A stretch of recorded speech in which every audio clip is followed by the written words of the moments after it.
Okay, we're going. Well, welcome back to the Media Unrestricted podcast. I'm Chase. And I'm Dylan. Well, let's get right into it. Let's start off with Batman, the new movie that's coming out in 2022. Got a new poster that is based off kind of, I think it's the Year One comic. And it looks pretty cool. It's more, it kind of reminds me of Arkham, kind of an Arkham Batman. But I kind of like it, and the first thing that came to my mind when I saw this, I wonder if Black Mask could be in this thing just because of the skull. Yeah, possible. I doubt it is, but I just kind of thought that was cool. But I really like this poster. I don't think it's as cool as just the normal poster. I still kind of like that one. But I'm super excited for this movie still. When that first trailer came out during the summer, I thought it was fantastic, and I can't wait to see it next year. I think it's the beginning of the year. I can't wait to see it.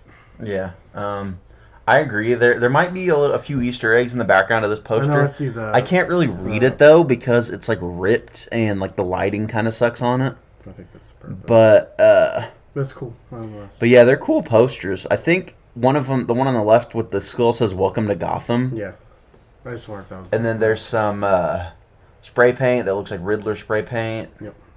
And I don't know what else that is. Maybe some Joker spray paint. I don't know. I don't know, but I don't know if you ever heard about the Mountain Dew that's coming out. The No. Riddler Dew.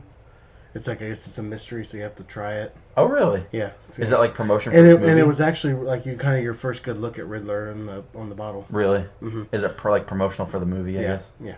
When does it come out? Do you know? I assume it would come out closer to the movie, but yeah, it's called Riddler Dew. I think it's supposed to be like a mystery, so you don't know what kind of get. It's kind of like the Airheads Yeah. thing where you don't know what you're gonna get. But other than that, this is a cool poster.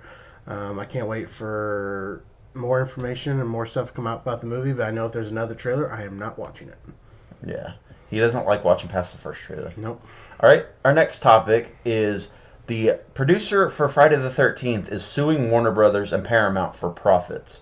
Now, this is coming to us from a Hollywood Reporter, and they're reporting that Sean Cunningham, who you all recognize as the producer of Friday the 13th, he's been in the credits of every Friday the 13th movie, I'm pretty sure. And he was he directed the first movie. And he's alleging that Warner Brothers has systematically misaccounted contingent compensation from the franchise, which I'm assuming means that basically Warner Brothers was withholding like profits from the franchise from the producers and people involved with it. Yeah. And he's suing because he wants that. Because does he blame him?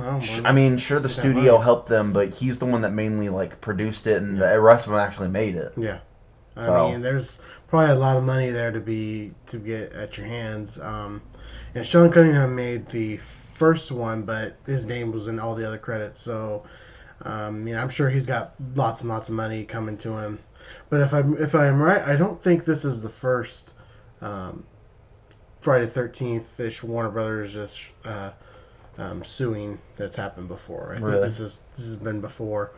That's just the thing with movies nowadays. Money can not get to the right people, but I'm hoping he gets his money because I mean this franchise wouldn't be a thing without him. But like I said, there's not too much to it, but just give him the money. Yeah, that's all I got to say for it.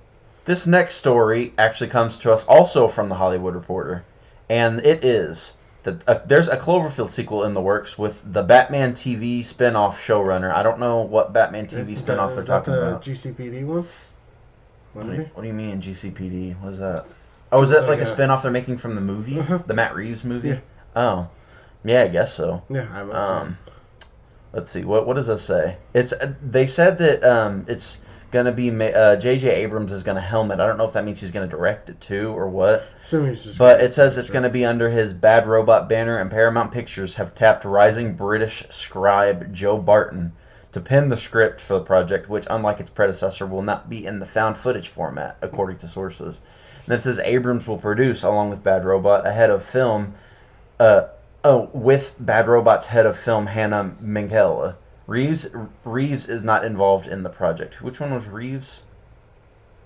I don't remember what filmmaker Matt Reeves. Who is the one that's doing Batman? Matt Reeves. Which is kind of weird how those two kind of come together for this article. And that's pretty much all we have on it. It says right here to pretty much end the article on, like, all the rest is just talking about the Cloverfield series as a whole. But this right here is just saying detail. Oh, sorry. The details of the. Come on. Work with me, computer. Details of the take are being kept hidden under Central Park, which I'm guessing is a reference to the original Cloverfield and how they destroyed Central Park. Yep. But they're basically saying the details on the sequel are like kept under tight lip. So there's no release date, there's no production date. Like, we don't even know when they're gonna start shooting or anything because I don't even think they've written a script yet. The thing about the first one was it came out of nowhere. Nobody knew anything. Like, the trailer kind of didn't show anything, so you wouldn't even know what to expect. But I am super excited. I've been excited for a long time for a Cloverfield sequel. Ever since we got 10 Cloverfield Lane, I thought we had the sequel. And as you see, we didn't. And then we got Cloverfield Paradox, which I heard is a pile of shit. I haven't seen it, but I did see the ending, though, because actually the Cloverfield monsters at the end. Well, didn't they say... I don't know. Well, wasn't like the trailers and stuff for Cloverfield Paradox was like an evil sludge or something? It was like a space thing or something like that. Yeah, I remember I was on the... That sounds so dumb, doesn't it? Was it the Super Bowl 2 years ago, I think? Yeah, doesn't that sound lame? Yeah, I remember when I saw it, I flipped off the TV. I hated it. But I'm just super excited just to get more Cloverfield because the first movie is really, really good. I haven't seen it for a while, but I remember loving the movie so much. But I'm glad it's not a found footage thing because, to be honest, found footage movies they went out the door a long time ago, and I really don't want them to ever return because they were one popular thing, and it was just a fad, and just kind of like bringing 3D back. It was just a fad, and it wasn't much of anything. But I mean, I think it could be something good, and I'm glad they're kind of keeping it a secret. Who knows? Maybe they've been working on it for a long time, and next week on Sunday we'll have a trailer. Doubt it. High hopes. For what? This, I don't know. Maybe it's been... For this? They haven't even written the script yet. Oh, who knows? Maybe they've been lying to you. Doubtful, but we'll see, I guess. Maybe we'll get a big surprise. And we really don't know what's happening on trailer-wise on Sunday. No, we don't. So, because, well, I know this is unrelated to trailers, but I know a lot of companies like Pepsi and Budweiser and stuff, they're not going to have ads because they're boycotting the Super Bowl because they're going to use their ad money. I think I heard to help with like COVID and stuff. You're right.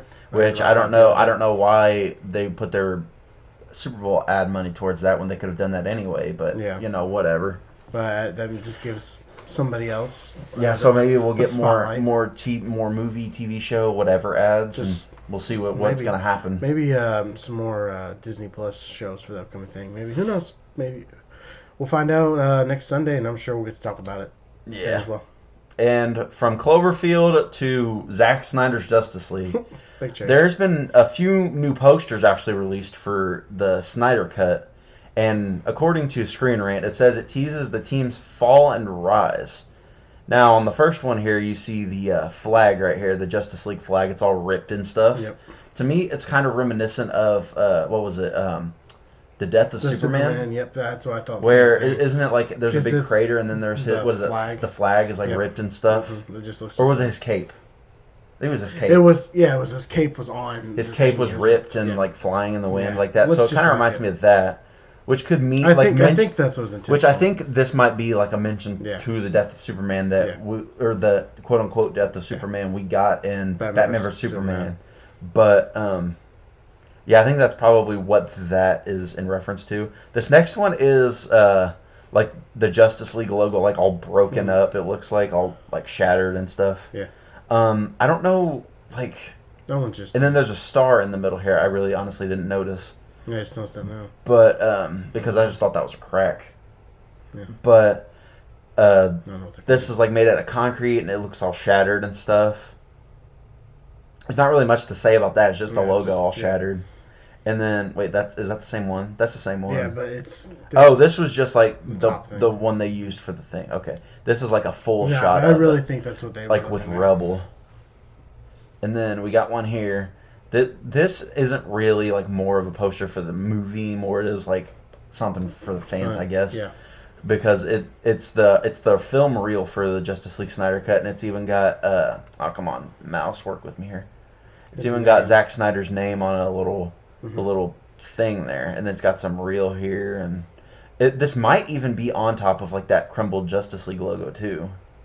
I don't know. It kind of looks like the same area. Yeah, it kind of looks like it. But that's it in regards to the new posters. Yeah, I mean, I think they're pretty cool. Yeah, they're pretty cool. I like the because it kind of all the black and white theme for the posters kind of goes with that Snyder cut trailer we got with the Hallelujah song. What are you trying to do? I saw something. It just keep talking. That's pretty much it. Like the posters pretty much go with that black and white Hallelujah trailer we got. Each poster was accompanied by a single word: fallen, risen, reborn. But I swore I heard maybe last week that they've confirmed that it's just going to be released as one full thing. It's not going to be a 6-part miniseries or a 4-part miniseries? I thought it was 4-part. It's not going to be a 4-part miniseries. It's going to be a full 4-hour movie. So which I wanted from the very beginning. I wanted the full 4-hour movie instead of little miniseries, because I think with that, wouldn't they have released them individually, and you had to wait like a week or something? Yeah.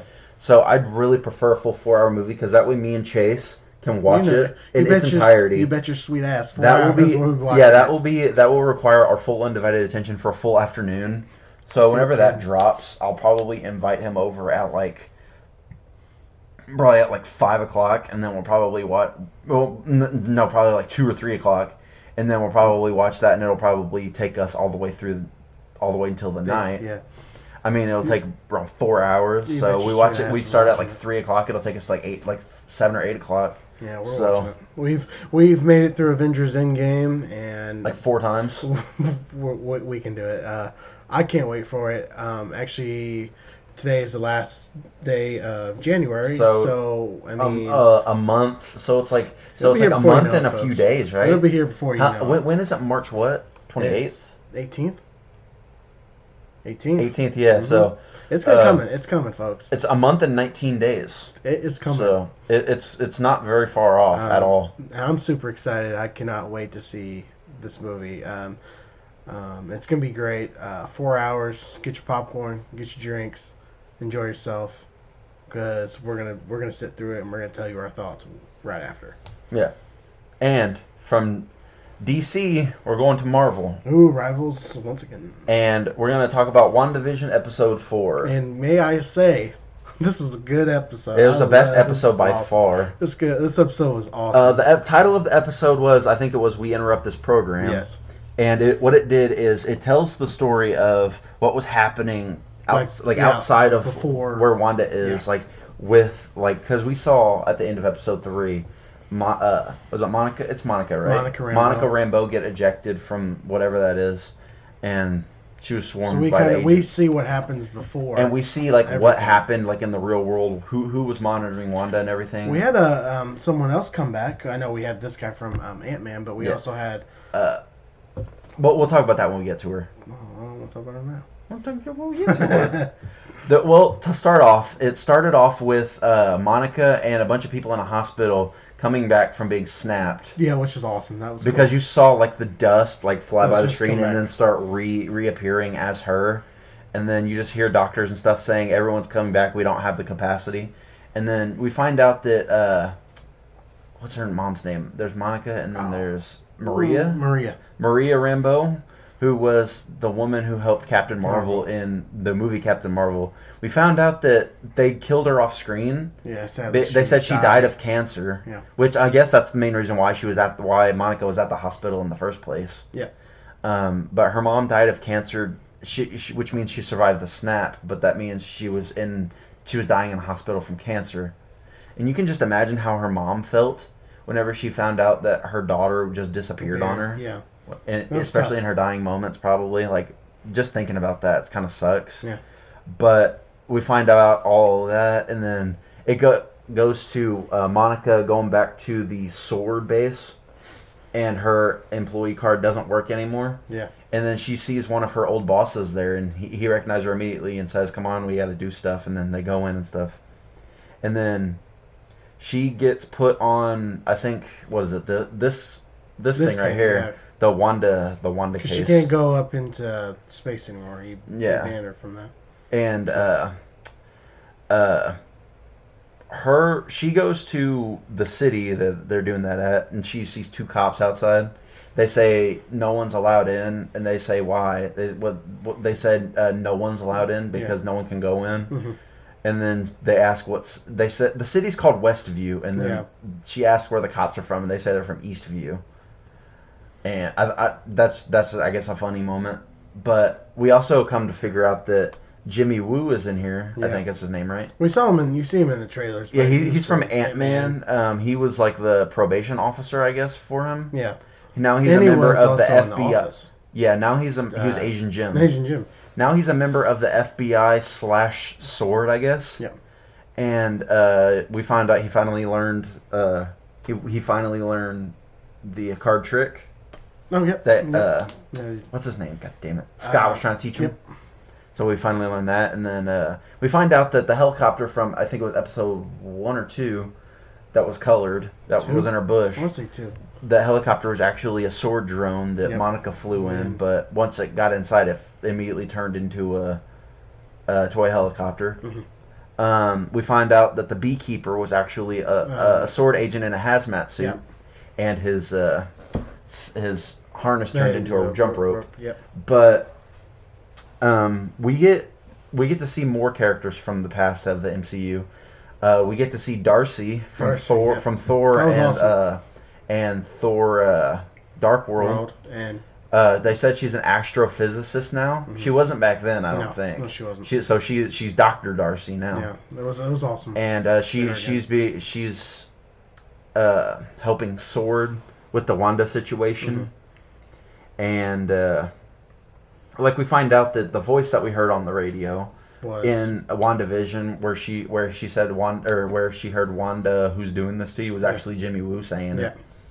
And then, I mean, there really wasn't much after that. I mean, they showed why or how Monica got ejected from the reality. It was Wanda that pushed her out, which we all assumed anyway. Yeah.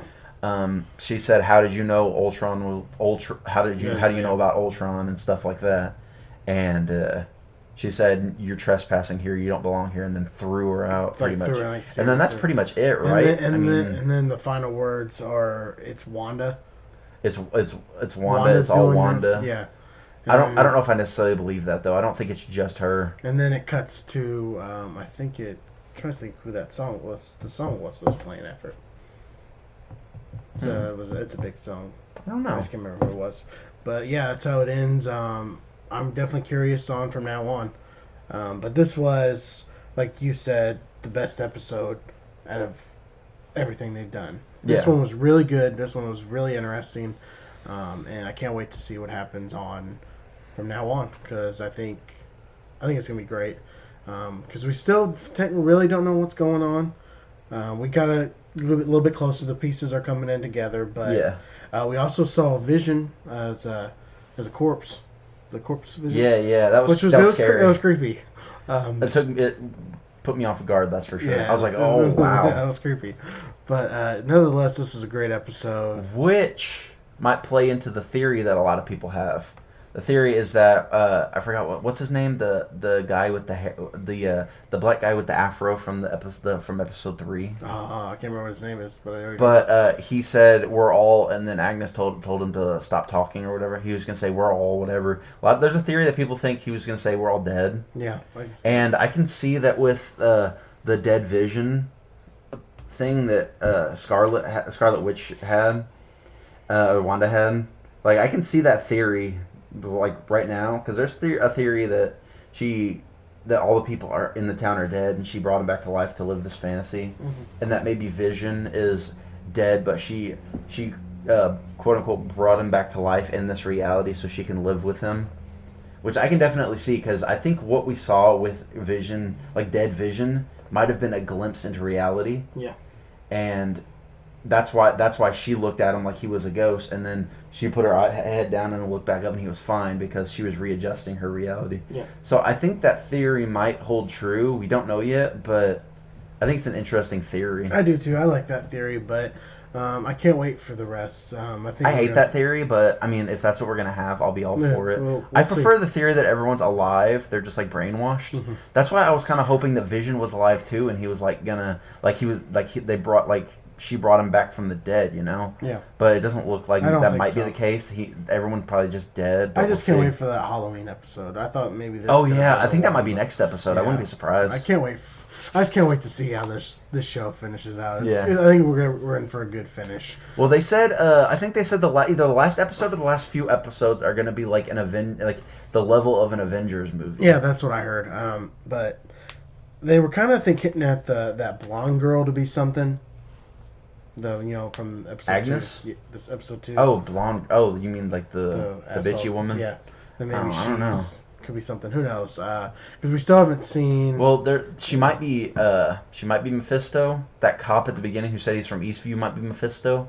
I think Mephisto's here somewhere. We just don't know who he is. I think I've talked about it before. The character Agnes. Yeah.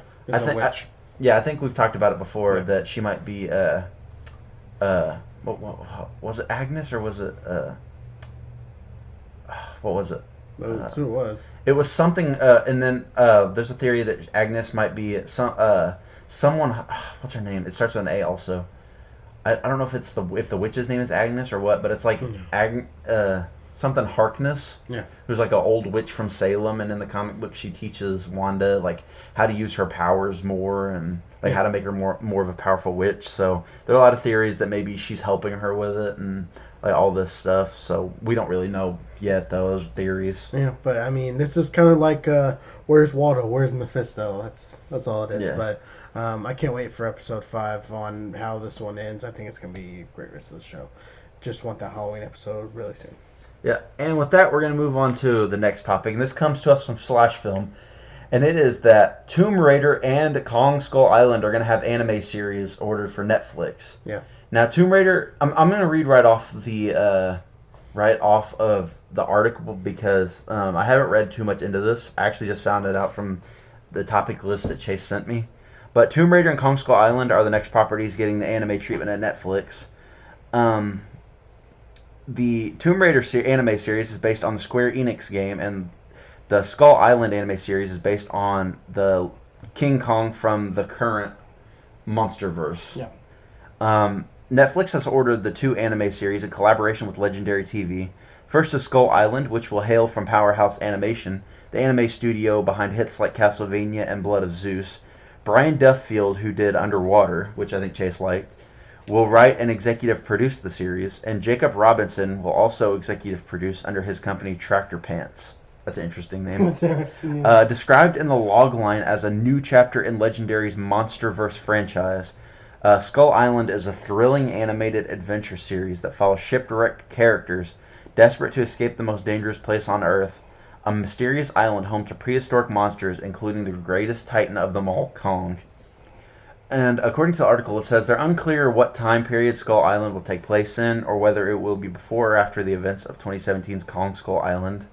But with the forthcoming release of Godzilla vs. Kong, it wouldn't be a surprise if this would be a sequel series, bridging the gap between the 70s set Kong Skull Island and the contemporary Godzilla vs. Kong. And then they also go on to say that, though considering the studio behind the upcoming anime series Powerhouse is more well known for its period set anime series like Blood of Zeus, perhaps he'll go all the way back to Kong's origins, which would be pretty cool. I'm sure Chase probably thinks that. That's cool. And then it says, meanwhile, Netflix's second anime series is unrelated to the ongoing film series starring Alicia Vikander. The Tomb Raider anime series will be based on the popular Square Enix video game heroine instead in her anime debut. And then it says the logline for that says the series picks up after the events of the highly successful Tomb Raider video game trilogy. So it's after Tomb Raider. It's after Shadow of the Tomb Raider, which I think is the third one, because it's Rise and then the 2013 Tomb Raider, because Rise is a prequel. Yeah. Then the regular Tomb Raider, and then Shadow of the Tomb Raider. And it says this takes place after all of those. And the animated series will chart the globe-trotting heroine's latest, greatest adventure. 25 years after her first game appeared, Laura continues to explore new territory. She's going to be like 45, because she's in her 20s in the show, isn't it? Yeah. 25 years, that's too much. Don't you think that's a little bit too much of a time jump? Yeah. The Tomb Raider anime will be written and executive produced by Tasha Huo, who did The Witcher Blood Origin and Red Sonja. Other executive producers include DJ2 Entertainment founder and CEO Dimitri M. Johnson, who was on Sonic the Hedgehog, as well as Stephen Bugaj and Howard Bliss, and the same Jacob Robinson that's producing the Skull Island anime. So he's producing both of them. And then the article states that it's kind of astonishing that Tomb Raider has not received an anime adaptation until now, as popular as the character has been since her introduction in the original video game. I think I'm more excited for the Skull Island show. But I'll probably watch the Tomb Raider, but I think the Skull Island show is going to be cool. Because I don't know if you ever heard about any of the comics, because usually for those movies they have like a prequel comic before. Really? And it kind of like it more discusses how Kong's like parents died and everything. I think that's where it's going to take place before anything. Like, right after Skull Island ends, I think it takes place like right after that. It's like we can maybe see how Kong like grows and everything. But I think I'm more excited for that one. I'm not the biggest Tomb Raider fan. I think the new games are fine, but I might end up checking that one out, but I think more the Kong Skull Island one I'm more excited for. Yeah, I'm not going to watch the Tomb Raider show until I finish all of the games. I've only played the original, 2013 one. I haven't played Rise of the Tomb Raider or Shadow of the Tomb Raider, just because I haven't bought them. But I'll probably play them at some point, because I did like the 2013 Tomb Raider game. It was pretty fun. It was pretty good. But, yeah, I'll probably like the Kong one more. Yeah. I mean, I'm not too much on anime, so not a big fan of that, but I mean, I'm sure that can definitely turn out well. But I guess we'll find out and see how they turn out. Hope they turn out well.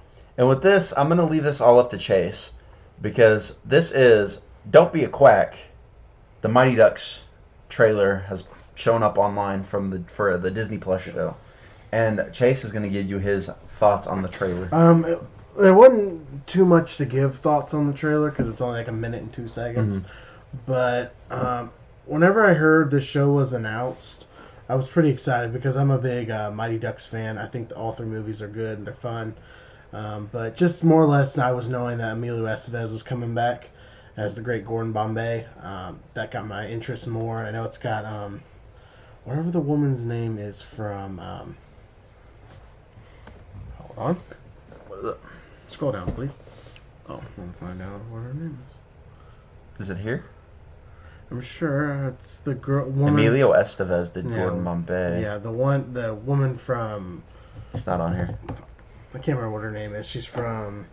Oh, you look it up. Yeah, give me a cast. That'd be great. Here, you can keep talking about it while I do this. But it's just more or less just this kind of the same story of the Mighty Ducks. Was she in the original show? In the original movie? What was she in? Because I don't know who I'm looking Girls. At. Oh. The main girl that was in that. Okay, you can keep talking. But yeah, it's kind of like that same story, just of the team that kind of just wants to play and like no one lets them play. Lauren Graham.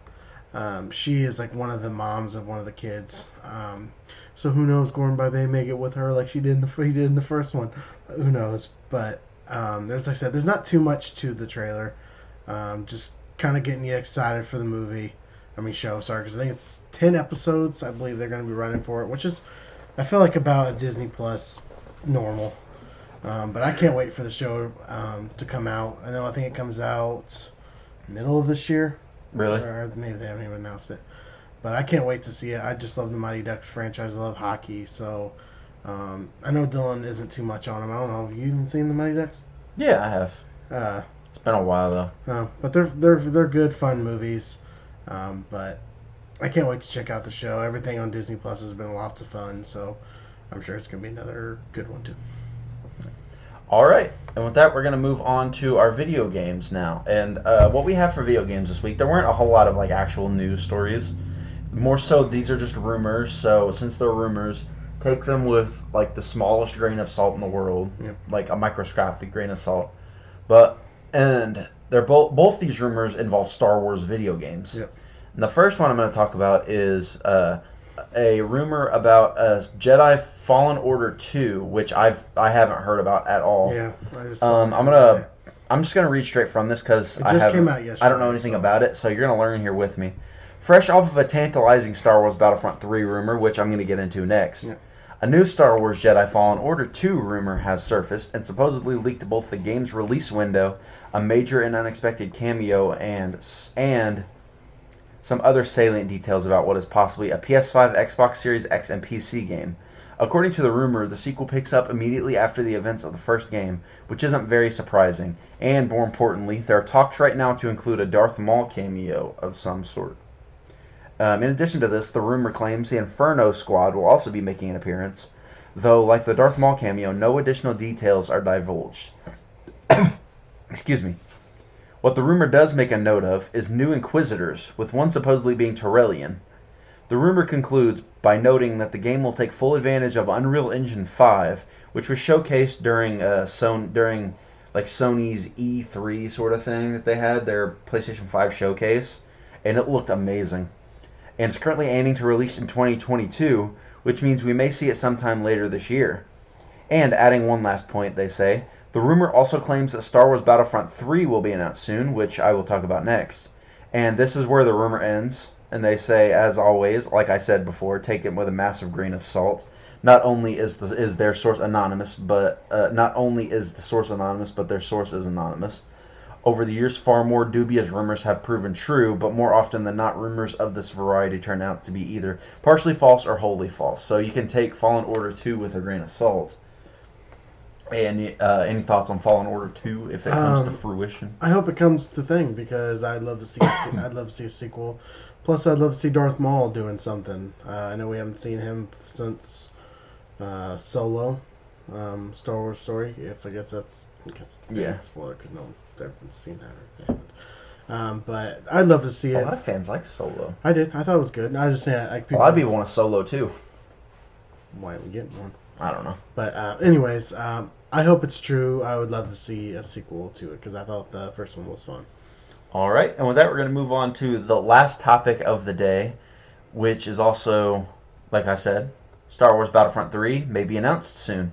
And there's a little bit more details than that. This article thinks that it will be for PS4, PS5, Xbox One, Xbox Series X, Xbox Series S, and PC. And the speculation began last week when two Star Wars Battlefront 2 actors revealed they were working on a new and secret project together. Now, that doesn't necessarily mean it's Battlefront 3, but, I mean, there's a good indication it might. Adding fuel to the speculation, a new rumor began to make the rounds over on Reddit, claiming to have a scoop on the game and its development. Up until recently, there wasn't much to the speculation, but recently, a lot more fuel was poured onto the fire. Right in the middle of all this speculation, EA made Star Wars Battlefront 2 free on the Epic Games Store, which is true. I did see that on the Epic Games Store since I have it on my computer. Which evolved the speculation from Star Wars Battlefront 3 is in development to Star Wars Battlefront 3 is going to be announced soon, and that's what the rumors are. They say there's more, though. This week, one of the industry's most prominent insiders, Jeff Grubb, I'm sure a lot of us have heard of Jeff Grubb before, suggested there's truth to the rumors. Unfortunately, Grubb didn't say much of significance, but noted that he expects EA's ongoing Star Wars series Battlefront and Jedi Fallen Order to continue. And that's pretty much where the speculation ends. At the moment of publishing this article that comicbook.com says, it doesn't look like either will, or it says, no party implicated, EA or DICE, have commented on the speculation, or it doesn't look like either will comment on the speculation, which is typical of the pair that will rarely comment on rumors and speculation. However, if for some reason this changes, they said they're going to update this article regularly so you can come back to it. Yeah. And that's pretty much it in regards to the topics for today. Do you have any thoughts on Battlefront 3? I hope they're true. Definitely for just both games. I just hope we get a Fallen Order 2 and Battlefront 3 because the first Battlefront wasn't as good, but the second one was super fun. I loved that one a lot. So I just hope we get more Star Wars games because those could be just some fun games. So hopefully we'll get. Like I said, you gotta take those with a grain of salt a little when you can. Yeah. But keep your fingers crossed. Hopefully that they're true. I mean, that's all. Because I don't want to go too much into it, just in case they're not. Yeah, because the like we keep saying, these are just rumors, so you can't really say anything about them. They said that they just hope. They said there's a rumor that Jedi Fallen Order 2. They said 2022, right? Isn't that what I saw for Jedi Fallen Order which is soon. So which would be pretty cool. Which means we would have to hear something about it soon. Yeah. And then Battlefront 3, we don't hear anything about it at all. There's just rumors, but I'm sure if it's true, we'll probably hear something about that soon too. Maybe they'll announce them back to back. Who knows? Yeah, they might. Just but at the moment, they're just rumors. But, so yeah, but I mean, I hope they're true. You just never know. So I guess hopefully we'll find out, and I guess we'll talk to you all next time. Yeah, and we will talk with you again on Sunday of next week. Yeah, Super Bowl Sunday. We do these on every Sunday. Usually, if we don't live stream them, we try to have them up by Tuesday. Mm-hmm. That's usually the day we choose to upload them. Mm-hmm. But be sure to like and subscribe. Leave a comment if you can. Liking and subscribing actually helps us out a lot because we've noticed that a lot of our videos are getting hundreds of views, but we only have 5 subscribers. So if all of you that view this would subscribe, that would be super helpful for us. We'd appreciate it. Yeah, we'd super appreciate your support. We appreciate your views and we appreciate you watching. But next week's Super Bowl